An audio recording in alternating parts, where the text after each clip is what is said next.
A gente estudou no último bimestre que a história é uma ciência que estuda as ações humanas. Quem criou a história foi um grego chamado Heródoto, que vivia na Grécia e era um filósofo. Então ele ia lá para a praça conversar com os outros filósofos sobre tudo, sobre qualquer coisa. Mas como Heródoto gostava de falar só do que era do ser humano, ele separou. Então ele disse que o que era só do ser humano se chamaria história. Bom, a história é uma ciência que estuda o que o ser humano faz. Por isso, a história acredita na explicação da ciência para o surgimento do ser humano na Terra. Quem criou essa teoria do surgimento do ser humano na Terra foi o cientista chamado Charles Darwin. Segundo Charles Darwin, nós evoluímos de um primata parecido com lêmures. Esse primata que deu origem ao ser humano vivia em qual continente? África. Bom, segundo Charles Darwin, os seres humanos surgiram mais ou menos aqui no deserto do Saara, no país da Etiópia, porque os fósseis mais antigos de seres humanos ainda estão lá, são encontrados lá os mais antigos.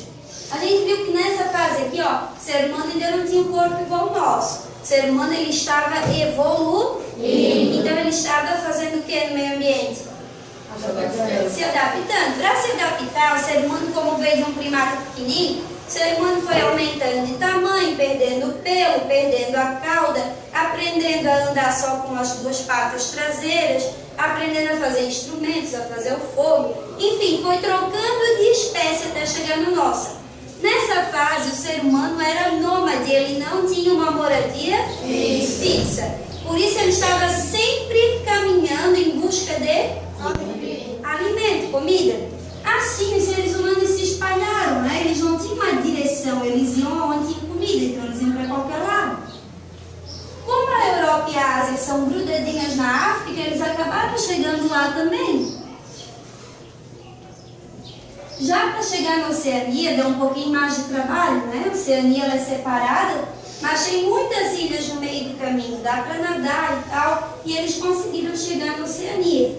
Então, para o ser humano se espalhar para esses 4 continentes, foi tranquilo. Agora, para chegar na América, onde a gente vive, foi um pouco mais complicado. Existem várias explicações para o ser humano ter chegado aqui na América. Nós estudamos 2. Uma diz que os seres humanos podem ter atravessado uma ponte de gelo que ficava aqui, ó. Essa ponte ela ganhou o nome de Estreito de Bering e ela não existe mais. Só que ela teria se formado durante a última era do gelo, há mais ou menos 15 mil anos atrás. Então os seres humanos podem ter atravessado aqui quando eles estavam caçando, coletando, e chegam aqui, já que o mundo é redondo, eles chegaram aqui na região do Alasca, há 15 mil anos atrás. Mas tem uma outra explicação também que a gente estudou, que o ser humano pode ter usado o quê? Barquinhos para sair da Oceania, principalmente da Polinésia, enquanto eles estavam pescando. Então, talvez, eles estavam em jangadas, erraram o caminho, ou o vento empurrou demais eles para lá, e eles acabaram também dando a volta no mundo e chegando na América. Só que aqui, segundo os cientistas, foi bem antes. Foi há 50 mil anos atrás. Certo? Se o ser humano veio pelo Estreito de Bering ou se ele veio navegando da Oceania, ainda não se tem certeza, está sendo estudado.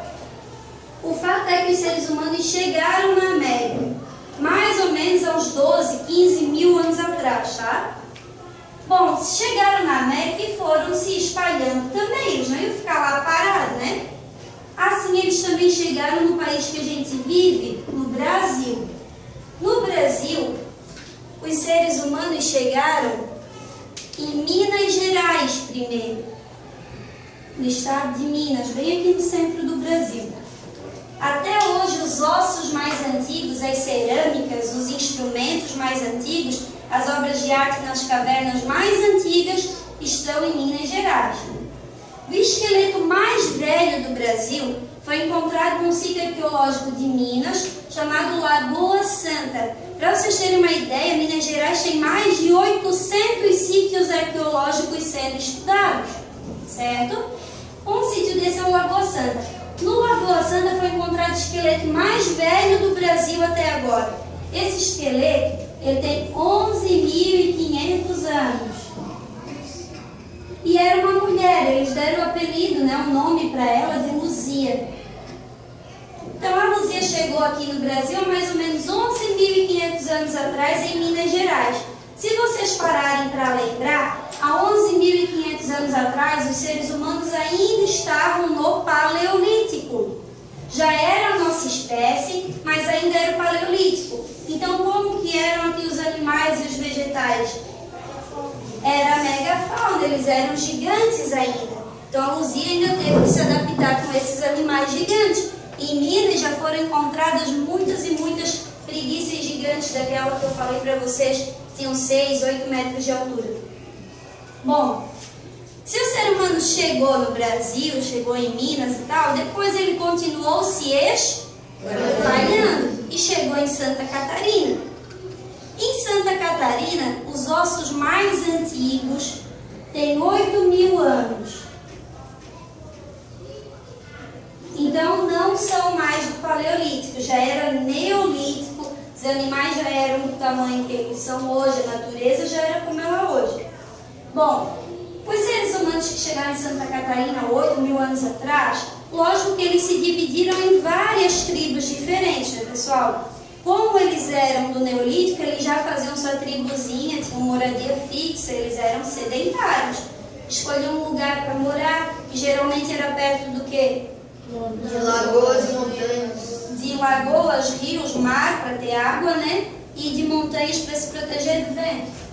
Bom, algumas tribos se estabilizaram no meio da mata, outras se estabilizaram lá na beira da praia. Bom, eu separei 2 tribos de Santa Catarina que eu acho legais vocês conhecerem. Uma são os Caingangues. Alguém já ouviu falar neles? Não. Os Caingangues eram uma das maiores tribos de Santa Catarina. Eles se formaram há 8.000 anos atrás e eles ainda existem. Aonde eles moram? Em Biguaçu. Certo? É uma tribo enorme lá. É até aberta para visitação. Bom, o que aconteceu em Biguaçu, né?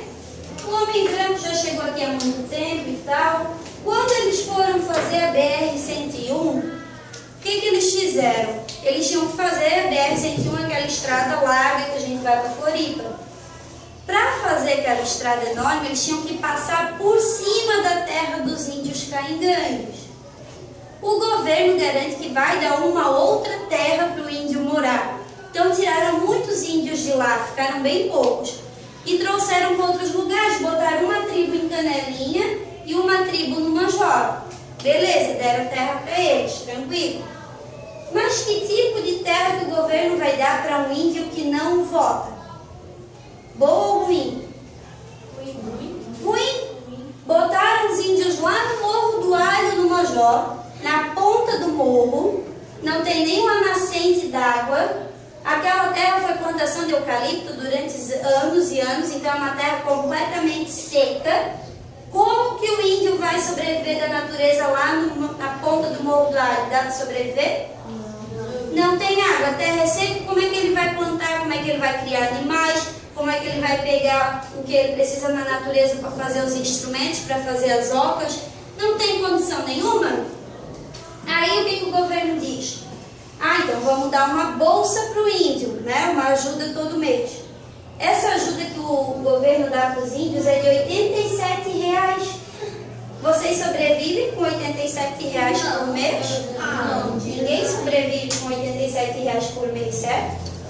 E o que o índio vai fazer? Muitos fazem artesanato, cestos, arco e flecha para decorar as casas, né? Eles fazem os produtos com alguma coisa da natureza e vendem, né? Para as pessoas decorarem a casa, vendem para fazer dinheiro. Mas, às vezes, alguns não conseguem nem fazer isso. E alguns partem para o lado errado, né? Acabam vendendo drogas, etc. Aí tem muita gente que diz, mas os índios do Major andam de caminhonete para cima e para baixo. Lógico, eles têm que trabalhar na cidade e vão fazer o que lá na ponta do Morro do Alho? Descer de skate?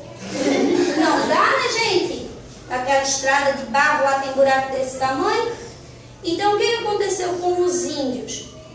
Não só os caingangues, mas os índios do Brasil inteiro. Eles tiveram que se adaptar ao ser humano. Aqueles que conseguem ainda estar numa boa terra da Amazônia ainda estão sobrevivendo com as coisas da natureza. Mas são raríssimas as tribos que conseguiram, porque o ser humano branco já inventou tudo. Então os índios eles estão sendo incorporados na nossa cidade e estão perdendo a sua cultura, certo?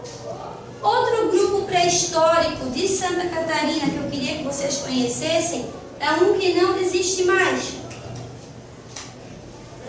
Não. Eles também se formaram há 8.000 anos atrás e eles eram conhecidos como os homens do Sambaqui. Os caingangues viviam no meio da mata. Os homens do Sambaqui, eles viviam na beira da praia. Os sambaquis, eles foram feitos no mundo inteiro, só que os maiores do mundo são os de Santa Catarina. O que é um sambaqui? Sambaqui vem do Tupi-Guarani, que é uma língua indígena, e significa montanha de lixo. O Sambaqui é uma montanha de lixo. Por que eles faziam uma montanha de lixo na beira da praia? Eles viviam na beira da praia. Ainda não é provado se eles eram nômades, ficavam alguns meses e iam embora, ou se eles eram sedentários e moravam ali a vida toda, ainda está sendo estudado. Mas eles viviam na beira da praia e tudo que era lixo eles jogavam no mesmo montinho. Então comiam peixe, jogavam a espinha do peixe lá no montinho. A mulher usou uma conchinha para fazer uma colherzinha, quebrou, joga lá no lixo. Morre uma pessoa, enterra lá no lixo. Os enterros do homem de Sambaqui eram muito bonitos, eles tinham uma preocupação bem grande. Todos os esqueletos que foram encontrados enterrados, eles enterravam em posição de feto, que é a posição que a gente fica na barriga da mãe, que é aquela posição agachadinho, né, segurando as perninhas assim. Eles enterravam todos eles assim. E quando era um casal, eles enterravam o casal abraçado um de frente com o outro em posição de feto. E além disso, tudo que era da pessoa que morreu era enterrado junto com ela. Então eles faziam uma cova bem grande, bem bonita, botavam flores, botavam a pessoa lá na sua posição de feto e tudo que ela tinha. Então as pessoas também eram enterradas aqui. Resumo, como é na beira da praia, quando vem o vento traz o que na cara da gente? Areia. A areia foi tampando. Então não tem cheiro nenhum, tá? Como já fazem 8.000 anos, o que aconteceu? A erosão da terra aconteceu, aí o vento também espalha um pouco de terra, cobriu. Com o passar do tempo, os passarinhos também espalham sementinhas. Cresceu árvores, cresceu plantas. Aí tu olha lá, é uma montanha normal. Tu olha a montanha. Os maiores aqui de Santa Catarina, eles têm 25 metros de altura, tá? São muito grandes, é uma montanha normal. Só vai saber se é um sambaqui se tu for lá e cavar. Porque daí tu vai ver que aquilo ali não é barro vermelhinho igual a gente tem aqui. Tu vai ver que aquilo ali é resto de osso, é resto de concha, é resto de animais, é tudo resto, é lixo, certo? Mas tens que cavar bastante para ver que não é barro.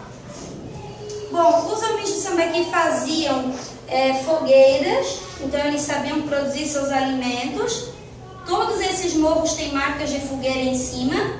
Não se sabe se eles faziam um ritual lá em cima, ou se eles cozinhavam e comiam lá em cima, o que é meio estranho, né, comer em cima do lixo, mas tem marcas de fogueira. Então eles faziam fogueira ali em cima. Eu acredito que seja para rituais, né? Enfim, os homens de Sambaqui viviam na beira das praias. Aonde tem Sambaqui aqui pertinho da gente? Floripa, Porto Belo, Biguaçu, Balneário, tem bastante. Que eu me lembro são esses. Jaguaruna, só tem um pouquinho mais longe da gente. Bom, no Sambaqui aconteceu o mesmo problema dos caingangues ali em Biguaçu. Quando eles foram fazer a BR-101, passaram por cima deles, desmancharam eles para fazer a BR em cima. Como isso aqui é tudo resto de osso, gente, aqui tem muito cal. Cal é um produto branco para pintar a parede, não sei se vocês já viram. Então eles desmancharam as montanhas de Biguaçu, fizeram cal e venderam. Então eles destruíram todo o nosso patrimônio histórico de 8.000 anos, que contava como a gente chegou aqui. Alguns arqueólogos da Europa ficaram sabendo que estavam fazendo a BR-101 em cima dos sambaquis. Eles vieram, pararam a obra para poder fazer a escavação, tiraram o que eles acharam ali, os esqueletos, alguns instrumentos, e levaram para alguns museus. Tem um museu grande só do Homem de Sambaqui, lá em Floripa, e o zoológico da Santur tem uma parte também só de esqueletos do Homem de Sambaqui, fogueiras, arpões, um monte de coisa. Alguns de vocês já devem ter ido lá, né? Olha o que? Zoológico da Santur em Balneário. Acho que já foi já. Nunca foram? Só o Bruno? Já foi. Bom, esses são os dois grupos pré-históricos de Santa Catarina que eu queria que vocês conhecessem. Os dois viveram há 8.000 anos atrás. Um sobrevive, que é os caingangues que viviam na mata. Outro não sobrevive mais, que são os homens do Sambaqui, que viviam na beira da praia. Os homens do Sambaqui, com certeza, eles acabaram entrando para o meio da mata, se misturaram nas outras tribos e abandonaram os sambaquis, então eles acabaram desaparecendo. Bom, como todos os dois aqui, ó, são sedentários e viviam no Neolítico, eles faziam seus instrumentos com pedra polida? Neolítico. O que é uma pedra polida? Uma pedra afiada. Aonde que eles afiavam a pedra? Na rocha, perto da água, para poder esfriar, né? Senão sai faísca. Essas rochas, aonde os seres humanos do Neolítico afiavam os seus instrumentos, são chamadas de oficinas líticas. Lítica, pedra, ou seja, uma oficina de pedra. Essas rochas onde o ser humano fazia os seus instrumentos e afiava, podem ser na beira do rio, mas a maioria era na beira da praia. Então, na Praia das Laranjeiras, em Balneário, era o lugar que mais tinha. Os cantos assim da praia, onde tem aquele monte de rocha, as rochas eram oficinas líticas. Então elas têm marcas onde eles faziam seus instrumentos. Ó. Essa é a Praia das Laranjeiras, eu não sei se vocês conhecem, ela fica atrás do Pondinho de Balneário.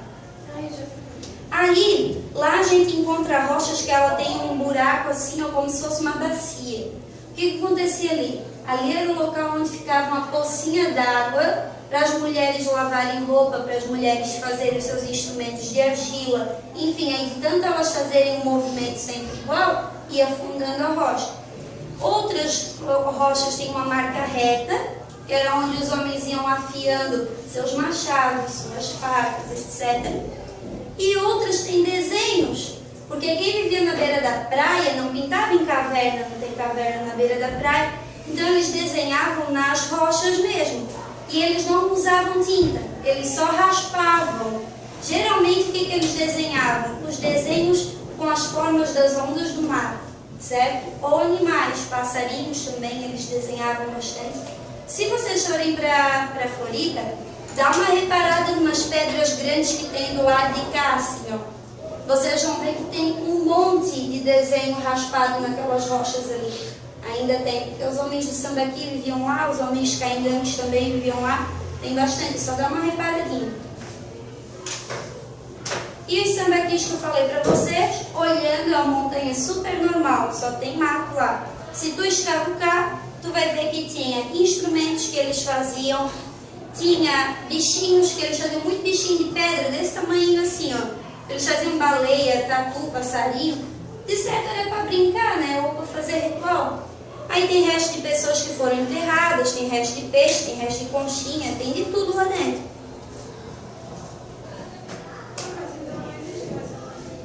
Deu? Sambaquis não existem mais, só os caingangues.